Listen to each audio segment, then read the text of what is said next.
State bank of India దేశవ్యాప్తంగా 2273 circle based officer పోస్టులను భర్తీకి అధికారిక నోటిఫికేషన్ విడుదల చేసింది. ఈ ఉద్యోగాలకు డిగ్రీ, ఇంజనీరింగ్, మెడికల్, సిఏ వంటి అర్హతలు ఉన్న అభ్యర్థులు అప్లై చేసుకోవచ్చు.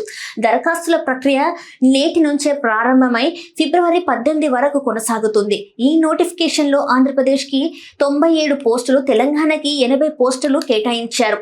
అభ్యర్థులు తమకు చెందిన సర్కిల్లోనే అప్లై చేయాలి. ఒక్కసారి ఎంపికైతే ఆ సర్కిల్లోనే సేవలు అందించాల్సి ఉంటుంది. వయోపరిమితి విషయానికి వస్తే అభ్యర్థి వయసు 21 నుంచి 30 సంవత్సరాల మధ్య ఉండాలి. ఎస్సీ, ఎస్టీ, ఓబీసీ, పీడబ్ల్యూబీడీ వంటి రిజర్వేషన్ వర్గాలకు ప్రభుత్వ నిబంధనల ప్రకారం వయసులో సడలింపు వర్తిస్తుంది. విద్యా అర్హతగా గుర్తింపు పొందిన యూనివర్సిటీ నుంచి ఏదైనా డిగ్రీ ఉంటే సరిపోతుంది. Engineering, medical, CA, cost accounting వంటి ప్రొఫెషనల్ అర్హతలు ఉన్నవారు కూడా అప్లై చేసుకోవచ్చు. బ్యాంకింగ్, ఫినాన్షియల్ రంగంలో అనుభవం ఉన్నవారికి అదనపు ప్రాధాన్యత ఉంటుంది.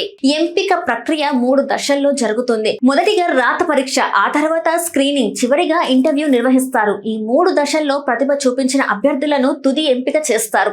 దరఖాస్తు ఫీజు విషయానికి వస్తే జనరల్, ఓబీసీ, ఈడబ్ల్యూఎస్ అభ్యర్థులు 750 రూపాయలు చెల్లించాలి. అయితే ఎస్సీ, ఎస్టీ, పీడబ్ల్యూబీడీ అభ్యర్థులకు ఎలాంటి ఫీజు లేదు. ఆసక్తి గల అభ్యర్థులు ఎస్బీఐ అధికారిక వెబ్సైట్ ద్వారా మాత్రమే దరఖాస్తు చేసుకోవాలి. బ్యాంకింగ్ రంగంలో స్థిరమైన ఉద్యోగం, మంచి జీతభత్యాలు కోరుకునే అభ్యర్థులకు ఈ ఎస్బీఐ సిబిఓ నోటిఫికేషన్ ఓ మంచి అవకాశంగా చెప్పుకోవచ్చు. ఫిబ్రవరి 18 చివరి తేదీగా కావడంతో ఆలస్యం చేయకుండా దరఖాస్తు చేసుకోవాలని నిపుణులు సూచిస్తున్నారు.